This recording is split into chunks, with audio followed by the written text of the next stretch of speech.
The New England Patriots might be over before they started, but the Philadelphia Eagles have never been more back. Welcome to the Locked On NFL podcast.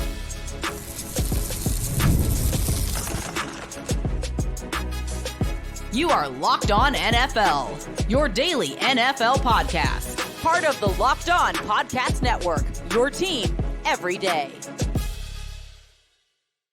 Welcome in, football fans. Welcome to another episode of the Locked On NFL podcast. Thank you so much for coming and hanging out with us, all of our hashtag everydayers. It is Tuesday. That means you're with me, Luke Braun, and today we got Gino Camilleri of Locked On Eagles coming to hang out. So thank you, everybody, for hanging out with us on a Tuesday. Today's episode is brought to you by FanDuel. Make every moment more. As playoffs wind down, the sports don't sport like we want them to, but this summer, FanDuel is hooking up all customers with a boost or bonus daily. There's something for everyone every day, all summer long. Visit FanDuel.com to get started.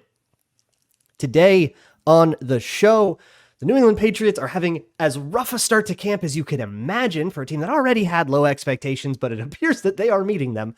But things might be going a little better over in Philadelphia, so I'm glad that we have Locked On Eagles Gino to come hang out and talk about that with us, as well as the Yike and Like of the week. Gino, how does it make you feel to know that a million things are going wrong in New England beyond just the stuff that they can't control? We will get to all of the different controversies in a moment. When Rome falls, you're trying to pick up the pieces yet again, right? And it almost feels like after you had this dynasty, you're trying to figure out a way to get back on track, and you try to go down this path. Let's get a Patriot guy and Gerard Mayo and bring him into the building and bring in this new quarterback in Drake May. Well, teams have taken that path, right? Luke, and your team has done it in Minnesota. You go and you get J.J. McCarthy, and you follow this same formula that has kind of been put together by many teams in the NFL. But the NFL is not a science. It is an art. And New England, they're trying to figure out how to paint yet again. And that's in a division right now. I mean, look at it. I mean, you're in a division where Josh Allen, Aaron Rodgers, and why can't I think of the other team in the NFC? Oh, and Tua Tagovailoa, who just got a bunch of money. We'll talk about him later. You're competing against three teams that know the window is now. Those teams know their art setup. They got all their supplies. They got all their brushes. They got their schemes together. The book is all dialed down, and they got all the pieces in place. And you're over there looking like the team that all of these teams were that they were when you were in this great spot a couple years ago. Rather, you were the team that everybody was trying to get to, and now you're trying to get to where these teams are. That's the state of the NFL. Not everybody is so lucky to get Jordan Love and Aaron Rodgers and Brett Favre for 30 years and have competent quarterback play, and you have coaches that can sit in for at least a couple years and have continuity. In New England, you're trying to figure everything out right now. And it's the reports the are, it's going back to the basic concepts of football. Like, how do we build our culture? The Patriot way that we knew, that's gone. Like, throw that out the window. You can't just keep saying it might not be working anymore. So let me give you the details here. So there are a few things in New England that the Patriots can't do anything about. For example, Christian Barmore diagnosed with blood clots, a pretty scary situation in New England that by all reports was handled expertly by the training staff. They got him the help he needed. Wish him a speedy recovery. You can't do anything about that, but it's definitely like a dark cloud of like, whoa, like that could have gotten really serious really fast. But then there's stuff that is absolutely within the control of the New England Patriots, such as the offense getting together was a disaster. Drake May throws a pick six. There are pre-snap penalties. 4 different players run laps for pre-snap penalties, and then the entire offense running laps for penalties. Tight end Austin Hooper has the bleak quote, "It's stuff that we're messing up that requires no talent. We aren't figuring it out by talking to each other, so let's run until we figure it out." I mean, it's just getting a line. By the way, this comes from a Ben Volin at the Boston Globe article that sort of detailed all the different things that are going wrong in New England. But it's not over there. They also have a contract dispute with Matt Judon that is a total distraction from things on the team. And a whole bunch of players got kicked out of practice for fighting. 4 players ran laps or had their penalty laps for false starts.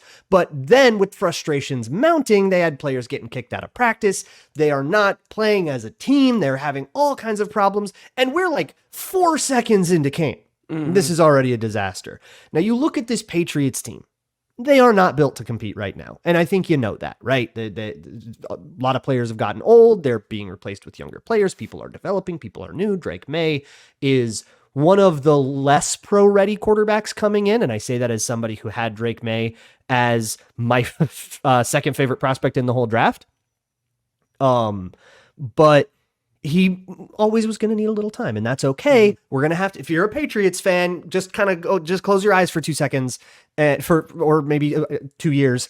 And it's just we're going to have to ignore this chapter. But even with that expectation, you hate to see it start out so absolutely out of control. Now Ben Volen is, I think, a bit of a curmudgeon-y old journo type. He says the honeymoon is over for Gerard Mayo and Elliott Wolf, even though they're both brand new. I think that might be a bridge too far, but a rough start. The thing with Gerard Mayo is you're in that building right now. You don't want anybody to kind of step on your toes, right? Like you have to establish that culture from a head coaching perspective. Everybody is going to look at you as the guy trying to replace Bill Belichick. Well, you have to establish your own legacy, and you can't let guys get in their ego and let that get in the way and get kicked out of practice because it's either a respect thing, they know that they're not going to compete, or there just clearly is a lack of leadership in that building. And to compound on the Matthew Judon situation, there was a clip rolling around Twitter and today. Devon Godchaux, by the way, also holding out. So they got 2 holdouts going on right now. Yeah, that's fantastic. I forgot one. And they paid Jabril Peppers 3 years, $30 million, which to me is, I'm not too sure how we got there, but at least someone's got to get their money right now. Hey, Ramondre Stevenson, I think, is a very good foundational piece that you could go moving forward with them. But there's a lot of other parts to an NFL team, right? But what I was going to say about the Matthew Judon thing rolling around Twitter, it seemed that there was an argument between him and Coach Gerard Mayo at practice today, where he also got kicked out of practice. So you're talking about one of supposedly the veteran leaders on this football team now causing a stir. And like you said, we are the Philadelphia Eagles. They reported last Tuesday. I don't know exactly when the Patriots reported. I'm sure it's within the last week, but like you said, we are not even 4 seconds into training camp. And if you look at these little issues that linger, they might not completely destroy the foundation now. But the first time that adversity hits for a team like this, that's when you're really going to see these issues compound, because they clearly don't have it buttoned up right now. So when things do go awry and that suitcase isn't held together with a lock and key, and then you're just running down the street and your clothes are flying everywhere. Well, we look back to these earlier practices and the teams around your division, well, they had their business handled. And they're looking over at New England and say, "Cry me a river. You guys dominated for 20 years. For 20 years. Yeah. Go through all the pains that we did. I'm sure people in Buffalo are too concerned about how the Patriots are looking right now." Yeah, and like when you're these moments, like these days of camp are really, really crucial for install, right? I mean, you had your rookies that like kind of learn things, but they're really crucial for install and for getting staple things down. But they're for ironing out some of the little kinks of, snap counts and getting your huddle right and getting your, line calls right and communications in the secondary, what are my calls and stuff like that. Like that's all really important stuff that happens right now. And if it didn't happen for one day because you were such a disaster, you had a meltdown, that then you have to catch up on that stuff later when you were supposed to be installing something else. And you got to now you're just playing catch up from the gate. And if you don't get your teamwork element together, that will more problems are going to come up and set you further behind. So they got to fix this now before it does any more damage to their preparation for the season. Look, everybody starts out 0-0. Nobody's written off in August. Or I guess late July, but they have already a chance to destroy their year before it starts just by starting it off without working as a team. Nothing will do a team in faster than that for all the reasons you mentioned. It shines a big old black light on every stain in the hotel room, and you do not want that. I'm kidding. So we'll all hold our breath on the Patriots for a moment, but I don't think anybody had major expectations for them in what is clearly a rebuilding year, and that's okay. They were due for one of those. But the Eagles, the expectations are sky high. They are Super Bowl or bust essentially from here to forth. Like they are supposed to be on the upper echelon of the league. They kind of fell short of that last year. But maybe we that was just a blip on the radar. We'll talk to a guy who knows the Eagles pretty well coming up next.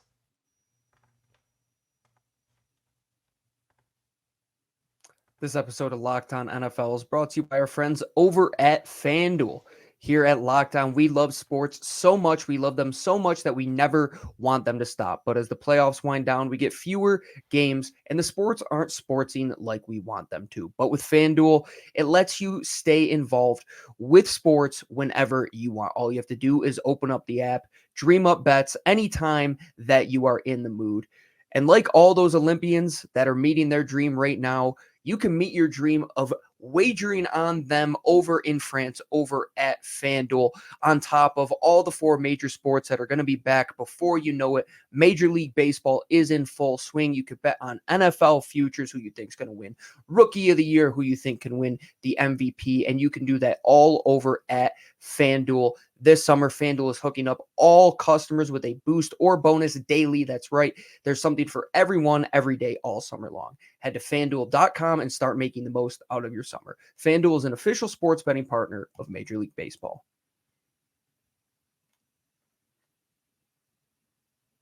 Thanks so much for making Locked On NFL your first listen of the day. When you're done here, you can feel free to check out any of your favorite teams' individual Locked On shows like Locked On Eagles or Locked On Vikings if you're into that.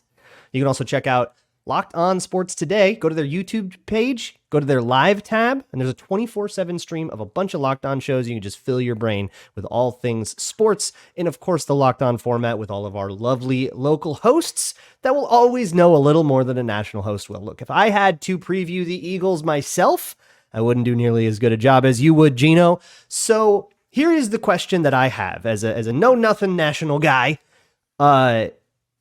I think the vibe around the Eagles nationally is very focused on the slump that they ended the year in, right? They lost a bunch of games down the stretch, got smoked by Tampa, didn't live up to the Super Bowl expectation they had set for themselves by, playing in it.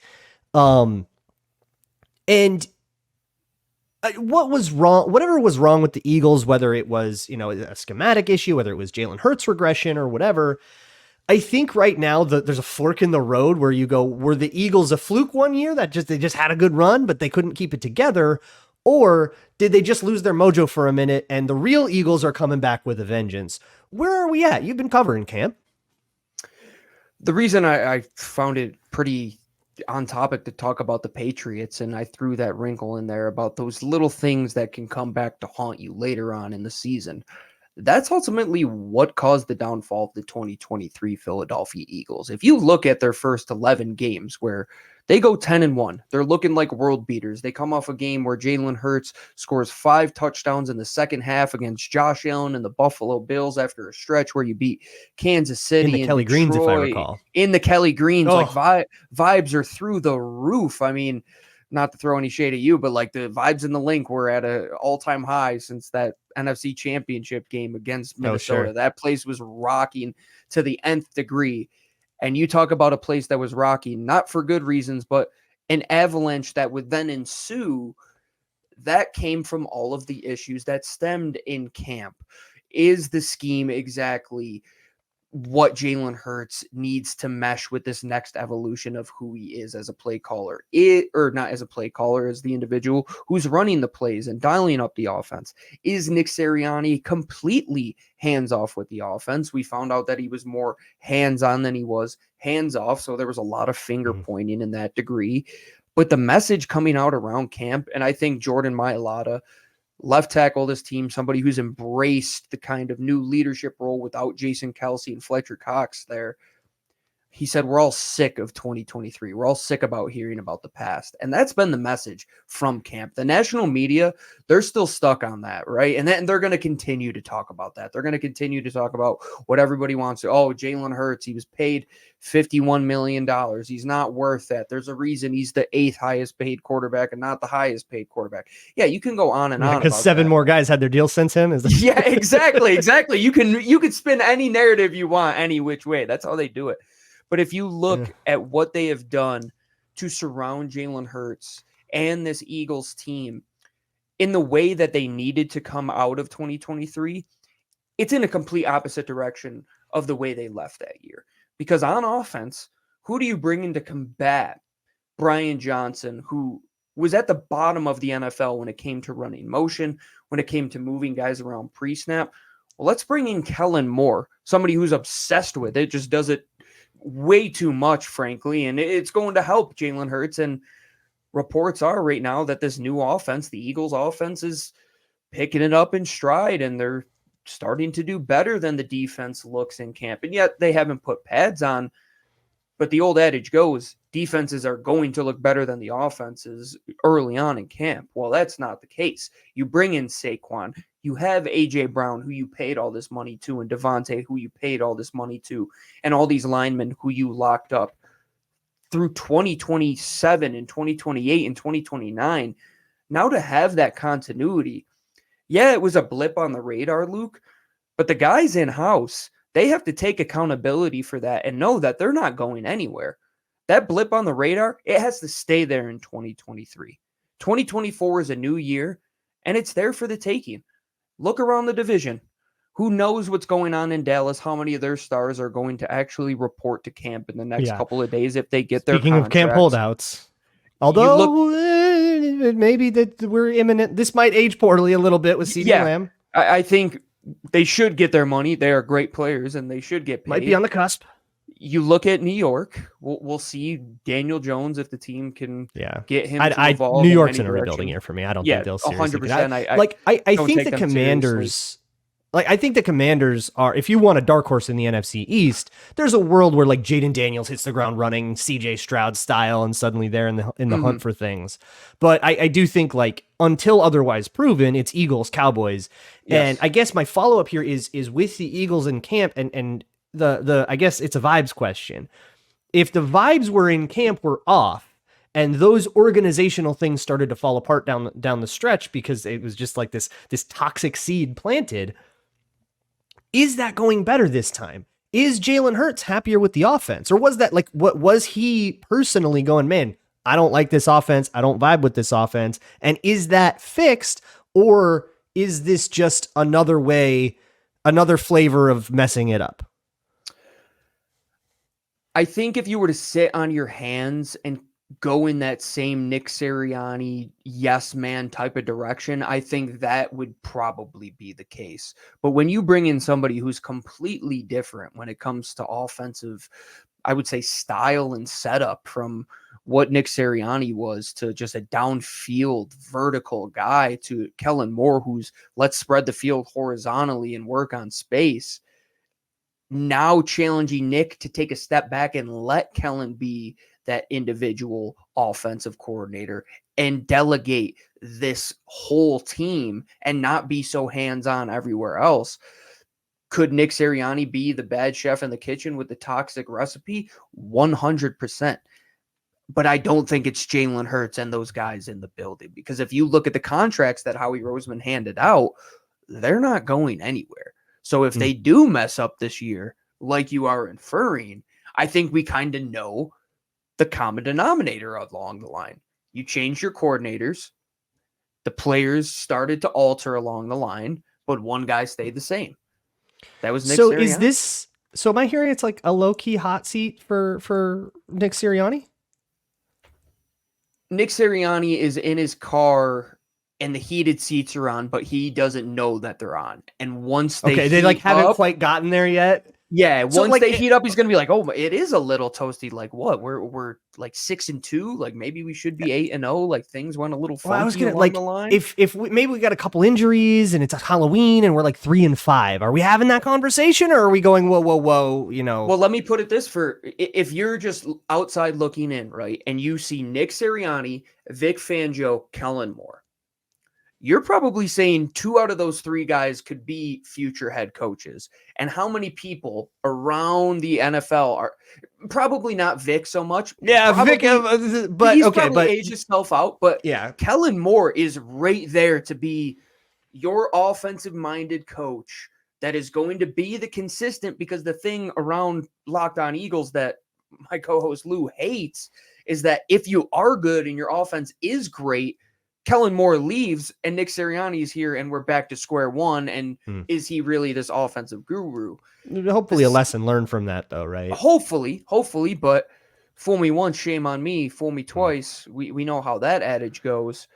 It's Maybe the way I it goes, said that though. wrong. So the But head coach is important. Like, if you it lose is. your coordinators, all that, like, teams lose their coordinators. Every good team loses their coordinators. I think to sustain success, you need a system in place that doesn't rely fully on those coordinators. And whichever side of the ball your coach is on, like, they need to be attentive enough to the other side so that it isn't, so that you don't have like a load bearing column in your staff that can get poached at any moment. But Yep. It will be, I think, instructive in the first like couple games. Like, how this Eagles team starts out is, I think, going to be especially important for them, because they can also just shake off the stink of how 2023 ended. A lot to keep an eye on over there in Philadelphia. Next up, we have our Yike and Like of the week. This episode of Locked On NFL is also brought to you by Gametime. Gametime is an authorized ticket marketplace of Major League Baseball, which makes getting tickets faster and easier. Prices on the Gametime app actually go down the closer it gets to the first pitch. I live here in Colorado. It has been sunny and 90 degrees every day this summer. There's nothing better than going on the Gametime app, grabbing a last-minute ticket to Coors Field, grabbing a nice, delicious beverage with the wife, enjoying the sun go down here in Denver. And if you want to go catch a game in Minnesota, in Philly, wherever you want to see the NFL games coming up, make sure you get your ticket over at Gametime. I've been using Gametime even before we started using it here at Locked On. And the reason was I opened up the app and all of a sudden I see the view of my seat without having to click into the ticket. I know that I'm going to have the Gametime ticket guarantee, meaning that my purchase is covered with the most flexible customer service policy in the ticketing industry. And they have the lowest price guarantee, meaning they will credit me 110% of the difference if there is a ticket more expensive. Take the guesswork out of buying MLB tickets with Gametime. Download the Gametime app, create an account, and use code LOCKEDONNFL for $20 off your first purchase. Terms apply. Again, create an account, redeem code LOCKEDONNFL for $20 off. Download Gametime today. Last minute tickets, lowest price guaranteed.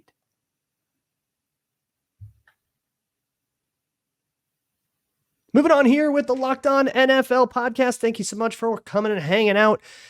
Gino, this is your first time on Locked On NFL, so hello, welcome. But on Tuesdays, Ross and I like to do a little thing we call the Yike and Like of the week, where we have one thing that we liked all week and one thing that made us say one singular yike. Let's start with your like of the week. I talked about Jalen Hurts being paid $51 million, right? And at the time, he reset the quarterback market. And for a majority of the time, every new quarterback contract reset the quarterback market.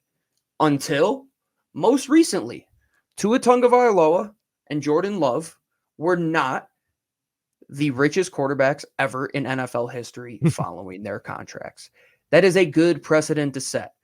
You look at the current housing market. There's people that a couple of years ago, they bought these houses that they might be valued for $500,000. They were buying them for $1 million, 1.5, and now it's come back down to earth. Well, that's the quarterback market. It has to come back down to earth at some point. That bubble was going to pop. To see Jordan Love and Tua set that precedent It's good business for the NFL moving forward. People don't just come to the table and say, let's reset the market every single time, even if it is warranted or not. Good on Tua, good on Jordan Love and their agents. That's good business in the NFL. I'm looking for, I haven't seen the Tua details yet. That's still fairly recent news. The thing about the Jordan Love contract is that it is a true commitment. Like Jordan Love will see that money. Absolutely. As compared to like the Jared Goff contract, there's actually a pretty easy way out after 2 years if they're not happy or whatever.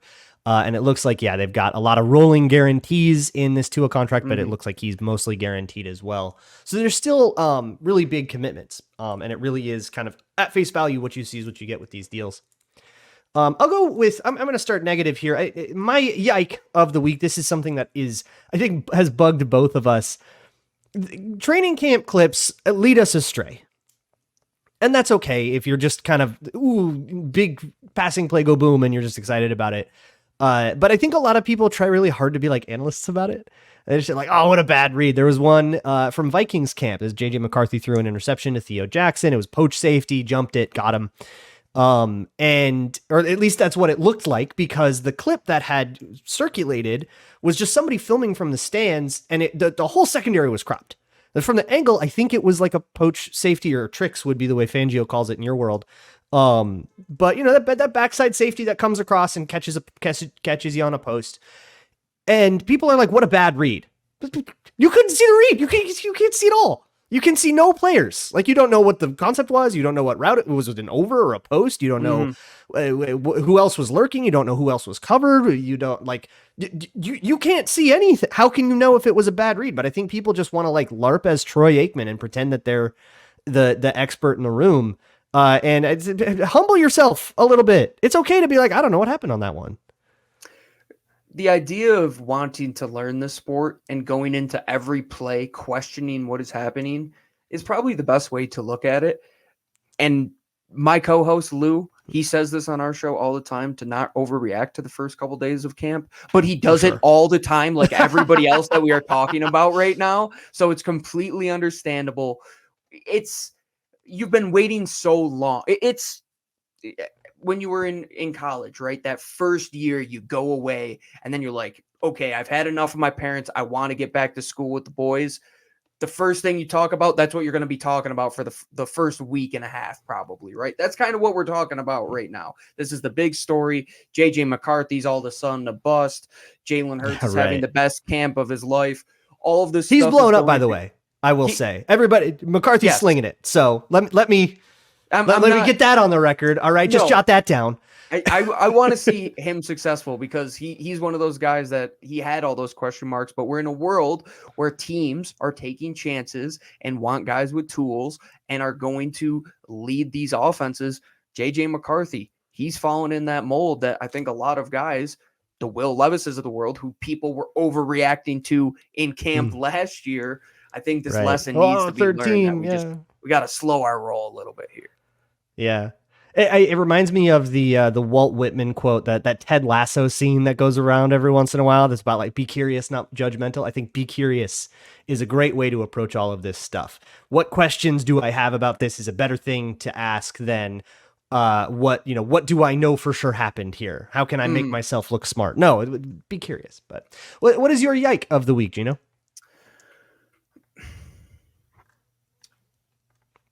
I had one that we talked about prior to this show, but I'm going to change it. I don't have access to be at camp.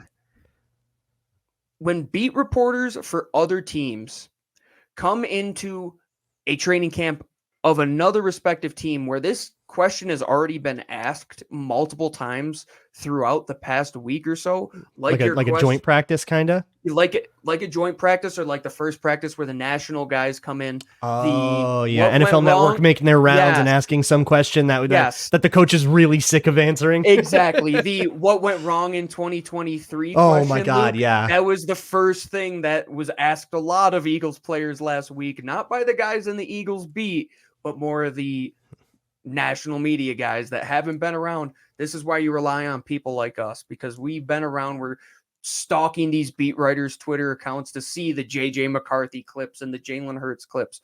Rely on us. Yike for all these questions that have already been asked. Go and do a Google search, find some source data. It's not that hard to see a transcript from a prior write-up. We're in the 21st Google century. your question. Google your please. question, please. Do you imagine Nick Sirianni being like, let me Google that for you.com? Yeah, I answered this one 6 weeks ago. Thank you. So my like of the week is tangentially related to the NFL. So if you're a fan of NFL Red Zone and you're watching the Olympics and you have Peacock, I cannot recommend NFL Gold Zone enough. Hosted by Scott Hansen, appearances by Andrew Siciliano, and the two guys that host American Ninja Warrior for some reason, which I'm not mad about at all. Sure.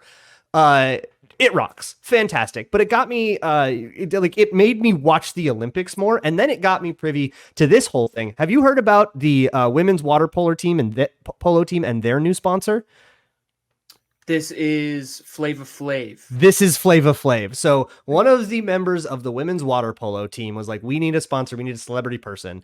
And essentially posted a thing about like, we're all paying our own way here. We have to, finance our own stuff. We have to, essentially like the team is just financially not really able to support their athletes in a way that you would expect of an Olympic team. Flava Flav comes in and is like, I got you. I'll pay for everything. I'll front your travel. I'll comp everything here. I'll comp your meals. I'll do everything. And shows up to the events. He's in the crowd going crazy. He's like suddenly is basically just like the main benefactor for the U.S. women's water polo team. He just hopped in. If they win medals, he's buying them all clocks. That's a promise that he's going to follow through on. Oh, yeah. Everything about this rules. And also there's 15 other things on the 16 box on NFL Gold Zone. It's fantastic. It's like giving Cookie Monster the keys to the Keebler tree. Like I'm in heaven. On top of all that, why does every sport look better on Peacock on my television? For some reason, that I can't tell you. Fox does not look as good as Peacock, and either does CBS. Peacock looks wonderful. They're doing a great job, so I'm there with you. I love watching Thursday night, right? It's Thursday Night Football? No, that's on Amazon. I can't. That's Amazon. Peacock would be Sunday Night Football. Sunday Night Football looks great, but yeah, go pay the $9 that it is, because that Gold Zone, Siciliano and Scott Hansen, they are two guys made in a lab, that's for sure. Folks, we love a bit rate. Hashtag not an ad. That'll do it for this episode of the Locked On NFL podcast. You can go check out Gino and Louie on Locked On Eagles. You can find me on Locked On Vikings, or go listen to whatever Locked On show is your team's. Go check it out. We will see you all tomorrow. Have a good one, everybody. Thanks for tuning in.